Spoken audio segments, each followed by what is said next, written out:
नसीबों में तो लकड़ियाँ में गीली है। पता नहीं कैसे इनको अच्छी लकड़ियाँ मिल जाती हैं, खा पी कर चली जाती हैं। अम्मा तुमने नाश्ता क्यों नहीं बनाया? अरे ऐसी बातें कर रही है, इसी टाइम तो बनाती हूँ।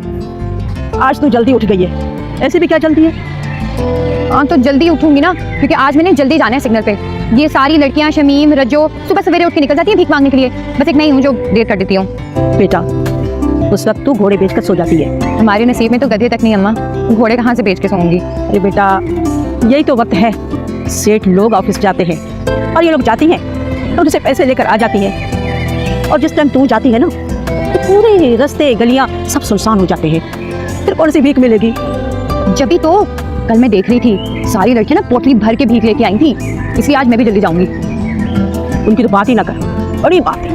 वो तो जाती है बस चिपक ही जाती है, बड़ी दुआएं देती हैं लोगों को, अल्लाह तुझे खुश रखेगा, जोड़ी सलामत रहेगी। या तो फिर हो ना हो वो अभी खुशी में पागल होके उनकी जेबों से जो निकलता ना हजारों के नोट उनको दे देते हैं, बस वो लेकर आ जाते वो, और क्या। इसलिए आज मैं भी जल्दी जाऊंगी। अच्छा देख अपनी बात पे कायम रहना है क्या? तेरी वजह से मुझे भी देर से जाना पड़ता है। देख मैं भी जल्दी जाती हूँ, नाश्ता कर लेते हैं, और मेरे जो चौक पे है ना भंडारी लोग गोदामों में जल्दी जाते, यही तो टाइम है उनका जाने का। तो बस आज तू देखना तेरी माँ कितना पैसा लेकर आती है। आज तो मैं भी सवेरे जाऊंगी, बस जल्दी जल्दी से नाश्ता कर लेते। अल्लाह करे रोज तू ऐसे सवेरे उठे ना, फिर तू देख हमारे मजे, इतना पैसा आएगा, इतना पैसा आएगा, ऐसे की तरह लेकर आऊंगी। हाँ बिस्मिल्लाह। हाँ जल्दी दे अम्मा। आज जाने की हो रही है तो जल्दी दे अम्मा, जल्दी दे अम्मा।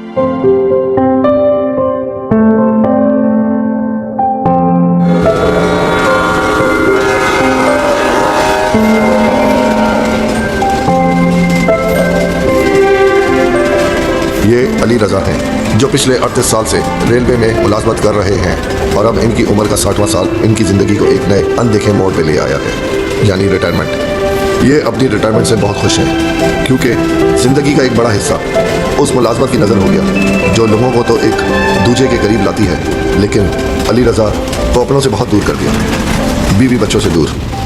इन्हें शायद इसी वक्त का इंतज़ार था, अपनी रिटायरमेंट का। वो लम्हा आ चुका है जब अली रजा फिर एक बार अपने बीवी बच्चों के हमरा हंसते मुस्कुराते नजर आएंगे। लेकिन क्या वाकई? आइए देखते हैं।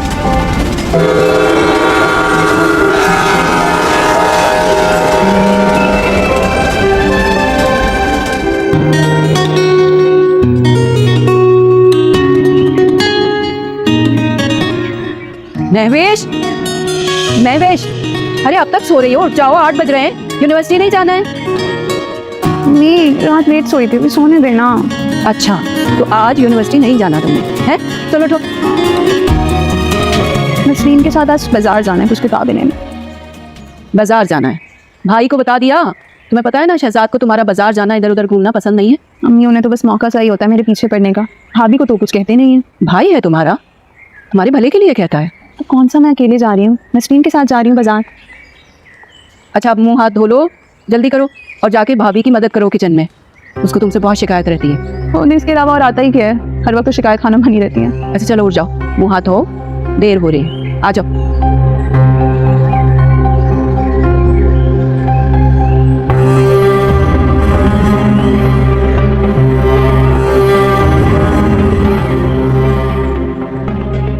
हाँ हेलो, वो मैंने ना अम्मा से बात कर ली है, तुम बस 11 बजे यहाँ पे पहुँच जाना, सही है? नहीं नहीं मैं जल्दी नहीं आ सकती, और इस तरह से अम्मी के सामने बार बार बहाने बनाऊंगी तो उन्हें शक हो जाएगा। तुम बस वहाँ पे पहुँच जाना, ठीक है? मैं आ जाऊँगी। रमेश जी आ रही हूँ, मैं तुमसे बात करती हूँ, ठीक है? आई।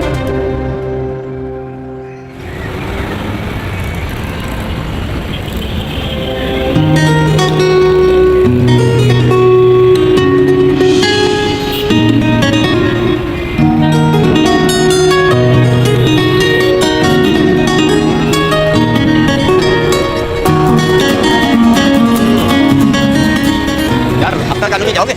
हाँ हाँ। डालिम कितनी उससे भीख मांग रही है, दिल चाह रहा है उसको कलेजा निकाल के दे दो। ये शक्ल से जितनी भोली और मासूम दिखती है ना, इतनी है नहीं। अभी कल ही की बात है, आप जैसा एक शख्स इसे छेड़ रहा था, ऐसी धुलाई की कि हॉस्पिटल पहुंचा दी है, हड्डियां जुड़वा रहे अपनी। क्या सच में? यकीन नहीं आता, किसी से भी पूछ लो। अच्छा कितने पैसे लोगे वहाँ जाने के भाई? 500 रुपये। चलो अच्छा भाई।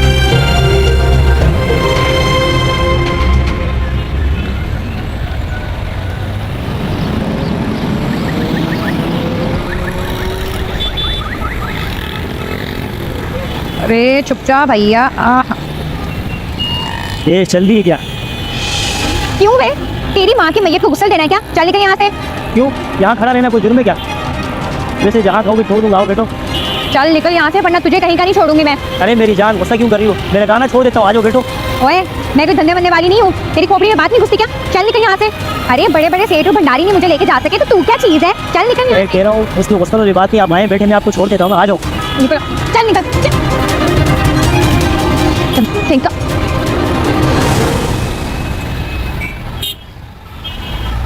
और ये कहाँ रह गया है जिब्रान? एक घंटा पहले तो बात हुई थी तो आ रहा था।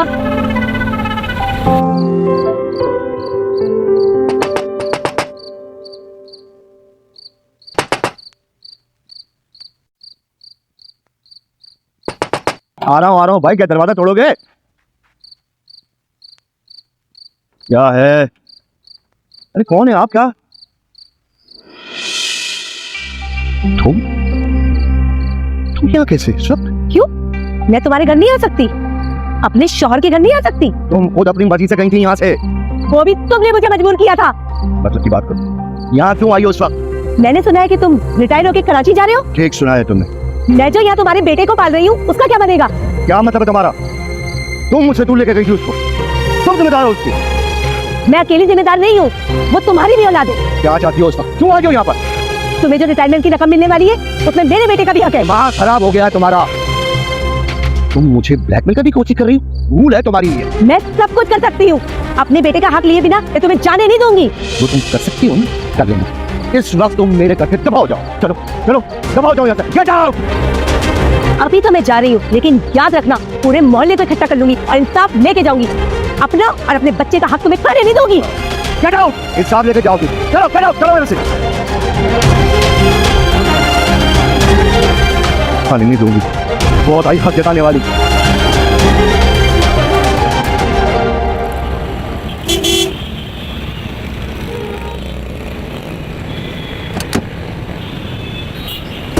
आज इतनी देर क्यों लगा दी? कोई मेम वेम मिल गई थी क्या? तू तो जानती है मुझे मेम लोगों में दिलचस्पी नहीं है। ये तो मुझे पता है। तो एक वाहिद मर्द है जो अपने काम से काम रखता है। एक सवारी को मलिक 15 छोड़ने गया था, बस वहां से आने में देर हो गई। जब ही तो कोई सवारी ना हो तो तू देर कहाँ लगाता है? तो फिर चले। अरे हाँ, भगा ले टैक्सी। और सुनो, किसी ने कड़क चाय वाले के पास गाड़ी रोकी हो, आज तुझे चाय मैं पिलाऊंगी। क्यों, कोई खास बात है? हाँ ना, आज पूरे 5,000 रुपए की कमाई हुई है, सदका करना तो बनता है। तूने मुझे चुना सकने के लिए। अरे मेरी ऐसी किस्मत कहाँ कि मैं तुझे कुछ सदका कर सकूं। हाँ लेकिन तेरे लिए सदका जरूर देती हूँ। अच्छा, तभी तो मेरा कभी कोई एक्सीडेंट नहीं है। वैसे सच कहूँ तो तुम्हें अंदाजा नहीं है कि तुम किस काबिल हो। अंदाजा है, जब तो इतनी कमाई हुई है। मुझे पता है लोग इस खूबसूरती की वजह से पैसे देते हैं मुझे। बारे तेरे तो बारे नहीं आ रहे हैं। मैं सुबह से इतने पैसे नहीं कमा सका और तुम एक ही चौक पे बैठ के इतने पैसे कमा लिए। हाँ बस आज किस्मत कुछ मेहरबान सी है। हाँ कुछ ऐसे ही लग रहा है। अच्छा मेरी बात सुनो, जब मैंने तुम्हें देखा था तो तुम खुले में पैसे गिन रही थी। देखो ये अच्छी बात नहीं होती। आजकल शहर के हालात बहुत ज़्यादा खराब हो रहे हैं, बहुत डकैतियाँ बढ़ रही हैं। ऐसे तुम खुले में पैसे गिनोगी तो किसी ने आके वारदात करती तो? अरे किसी डकैत की क्या मजाल जो राबी से पैसे छीन ले, पेट न फाड़ दूंगी उसका। बड़े बड़े तुरम खान मेरे आगे भीगी बिल्ली बन जाते हैं। चल चाय नहीं पिलानी? हाँ हाँ चल चल।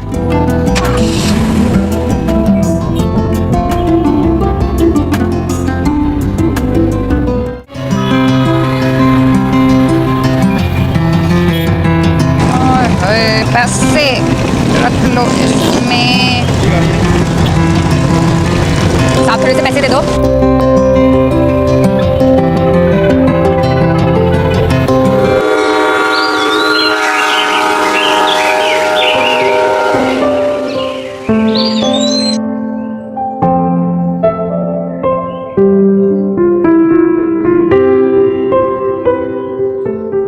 जहन आपके कलम का साथ नहीं दे रहा। आज मेरा जहन काम नहीं कर रहा। होता है कभी कभी, ख्यालात के भाव इतना शदीद होता है कि हम उसे काबू नहीं कर पाते। अरे आप तो फलसफा बोलने लगे। आप मुनासिब समझो तो मुझे बता दें, शायद मैं आपकी कोई मदद कर सकूं। क्या बताऊं इकबाल मियां, एक लंबी उम्र मैंने गुजारी अपने घर वालों के बगैर, लेकिन ये कैद के चंद दिन नहीं कट रहे मुझसे। ऐसा ही होता है रजा साहब, आखिरी ओवर का मैच हमेशा सनसनीखेज होता है। मैं सोच रहा था कि मैं कराची चले जाऊँ और बकिया दिन जो है नौकरी के हेडक्वार्टर में गुजार दूँ। तो इसमें क्या कबाहत है? आप कराची चले हैं, काम तो आपने सारा मुझे समझा दिया है। वो ये बात तो है, आपने सारा काम संभाल लिया। हमारी नौजवान नस्ल की यही खूबी है, काम को फौरन समझ लेती है। हजरत उस्ताद भी तो आप जैसा होना चाहिए। वो तो ठीक है, लेकिन शागिर्द भी तो आप जैसा होना चाहिए ना। अब देखें भाई, ये सारी बातें ऊपर वालों को तो मानना चाहिए ना। मैंने दरख्वास्त तो भेजी है, देखें क्या होता है। मैं सब कुछ कर सकती हूँ। अपने बेटे का हक लिए बिना मैं तुम्हें जाने नहीं दूंगी।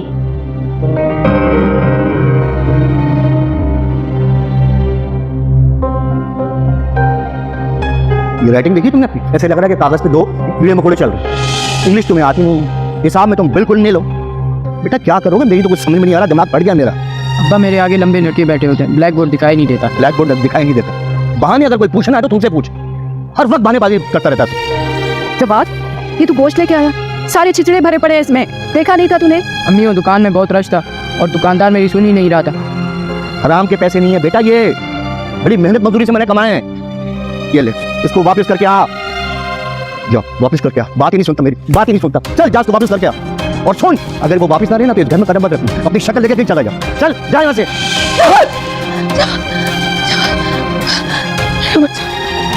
मेरा बच्चा जवान पता नहीं कहाँ। आपने फिर से कोई ख्वाब देख ली क्या?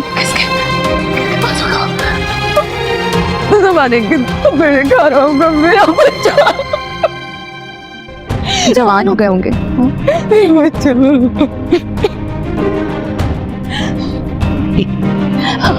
अच्छा जवान हो गए। लेकिन पता नहीं इस जिंदगी में उसका चेहरा भी देख पाऊंगी कि नहीं। मम्मी का अल्लाह पे भरोसा रखे। मम्मी सो जा, सो जा।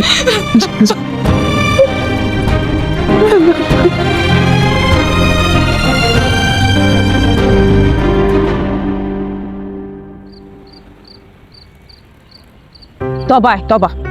बस भाई, ये जो भंडारी और लोग होते हैं ना, बड़े ही कंजूस हैं। इतनी मिन्नतें करते हैं, उसके बाद जाकर उनकी जेबों से 10 रुपए निकलते हैं। ऐसा लगता है वो हम पर एहसान कर रहा है। अम्मा, ये सेठ और भंडारी लोग कंजूस तो होंगे ना, उनका भी कोई कसूर नहीं है। आज पता है एक गाड़ी वाला मिला था, जब मैं उसके पास भीख मांगने के लिए गई तो कहता है कि ये तुम लोग भीख मांगने वाले इतने ज्यादा हो गए हो कि हर एक को अगर भीख देते रहे तो हमें भी हाथ हिलाकर भीख मांगनी पड़ेगी। मैं तो हंस की लोटपोट ही हो गई थी अम्मा। सही तो कह रहा था बेचारा। आजकल हर सड़क पे भीख मांगने वाले बहुत हो गए हैं। क्या करे वो भी बेचारे। पता है क्या, मेरी भी जवानी थी। सुबह से लेकर रात तक पूरे 5,000 लेकर आती थी घर पे, और अभी तो 2,000 भी मुश्किल से होते। अरे अम्मा, किसने कहा कि तू बूढ़ी हो गई है? अभी भी चेहरे पे जवानी फूट रही है। जवान है तू, जवान। हाय हाय, खाक जवानी फूट रही है चेहरे से। जवानी होती तो ये देख, ये क्या मिला है आज मुझे। ये 1500, बस 1500 मिले। अम्मा ये ले, मुझे ना 3,000 ही जमा हुए हैं। अच्छा, छुट्टी थी ना आज, पे सड़कों पे जरा रश कम था, लेकिन फिर भी काफी है। जा जाके ये बक्से में रख दे। हाँ, ये ऐसा करती हूँ, तेरे बक्से में रखती हूँ। बाकी ये जो 1500 है ना, इसमें से मैं राशन ले आती हूँ। राशन भी तो खत्म हो गया है ना, वो लेना भी जरूरी है। और महंगाई कितनी हो गई है, थोड़े पैसों में कुछ भी नहीं होता है। तो सोच जरा, जिस दिन हमें भीख ना मिले उस दिन तो फाके करने पड़ेंगे ना। अरे अम्मा तू फिक्र ना कर, हमें कभी भी ना फाके नहीं करने पड़ेंगे। अरे बेटा, धड़का तो लगा रहता है ना। हर वक्त सोचती रहती हूँ काश हमारे नसीबों में ये झोंपड़ बस्ती ना होती, हमारा भी कोई अच्छा सा घर होता, उधर रहते। अब तो ज्यादा ना सही, थोड़ा बहुत तो पढ़ लेती ना, अब कहीं ना कहीं नौकरी मिल जाती। अरे अम्मा, ये नौकरियों का भी ना हाल कोई अच्छा नहीं है। शन्नो आई थी उस दिन, वो करती है ना उस फैक्ट्री में काम, कुछ नहीं रखा है इनमें, ऐसे जलील होते फिरते हैं ये लोग भी। और तुझे नहीं पता अम्मा, इन सेठ और बड़े लोगों का, औरत को देखते ही ना बस पागल हो जाते हैं, कुत्ते की तरह पीछे पड़ जाते हैं। सही कह रही हो राबी, सही कह रही हो। ये सब मैं भुगत चुकी हूँ, इसीलिए तो अब भीख मांगना शुरू कर दिया है मैंने। वैसे भी अम्मा, ये नौकरी वाले कौन सा ज्यादा कमा लेते हैं, हमसे तो कम ही कमाते हैं। मुश्किल से 15-20 हज़ार की नौकरी होती है और आधा महीना गुजरता नहीं है कि कंगले हुए फिर रहे होते हैं। फैक्ट्री तक जाने का किराया नहीं होता है इनके पास। उनसे अच्छे तो हम ही हैं, रोज की दिहाड़ी लगाकर आराम से आके अपनी झोपड़पट्टी पे सुकून की नींद सोते हैं। मुझे तो कई से नौकरी का लालच दे चुके हैं। अच्छा, फिर तुमने क्या कहा? मैंने मना कर दिया अम्मा, मैं इनकी गुलामी नहीं करूंगी। और वैसे भी अब मुझे नींद आ रही है, मैं ना सोने जाती हूँ। सुबह पीर है ना, सड़कों पे रश भी ज्यादा होगा, सुबह सवेरे निकल जाऊंगी। सही है, सही, ठीक। चल मैं भी तेरे पैसे रखती हूँ बक्से में, जा।